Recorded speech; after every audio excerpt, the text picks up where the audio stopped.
నగరి నియోజకవర్గం Telugu Desam party Janasena BJP ఉమ్మడి అభ్యర్థిగా గాలి భానుప్రకాష్ని నియమించినందుకు చంద్రబాబు నాయుడికి కృతజ్ఞతలు తెలియజేస్తూ గాలి భానుప్రకాష్కి శుభాకాంక్షలు తెలియజేసిన ఆంధ్రప్రదేశ్ రాష్ట్ర టీఎన్టీయూసీ సెక్రటరీ వడమాలపేట మండలం ఉపాధ్యక్షులు డి సుబ్రహ్మణ్యం రెడ్డి అనంతరం వారు ప్రసంగించారు. నారా చంద్రబాబు నాయుడు భారతదేశానికి విజన్ నాయకుడు.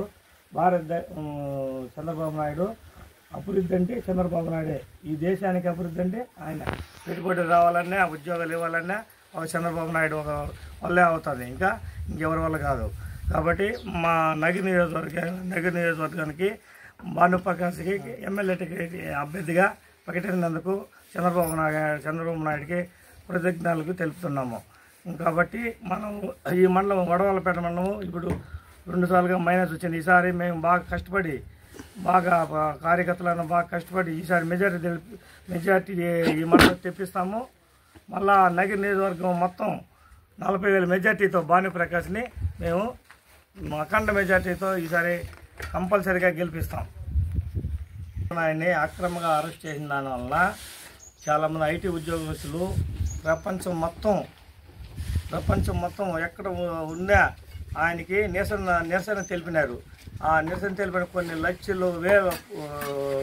లక్షల మంది చంద్రబాబు నాయుడు వల్ల ఐటీ ఉద్యోగాలు వచ్చిన దానివల్ల కొన్ని లక్షల్లో జనాభా ప్రపంచవ్యాప్తంగా నిరసన తెలిపినారు. కాబట్టి ఇది అక్రమ అరెస్ట్. కాబట్టి ఈసారి చంద్రబాబు నాయుడు అక్రమ అరెస్ట్ వల్ల అఖండ మెజార్టీతో ఈసారి 145 సీట్లతో గెలుస్తాడని కోరుకుంటున్నాం.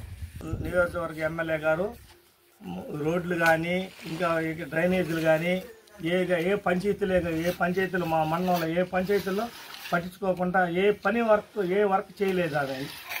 కాబట్టి ఆమెకు మంత్రి ఇచ్చింది కూడా మాకు ఏ నియోజకవర్గంలో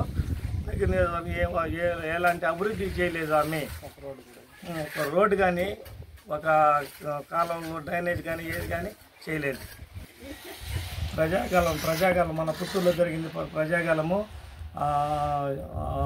అశేష జనాకర్షణగా చంద్రబాబు నాయుడు మాట్లాడితే ఆయన చాలా సంతోషంగా పోయినాడు. అది లోకేష్ కూడా యువకాలంలో బాగా స్పందించి ప్రతి ఒక్క నియోజకవర్గం తిరిగాడు. కాబట్టి ఈసారి చంద్రబాబు నాయుడు అఖండ మెజార్టీతో గెలిచి ఈసారి ముఖ్యమంత్రి అవుతారని కోరుకుంటున్నాం. చంద్రబాబు నాయుడు జై భానుప్రకాష్.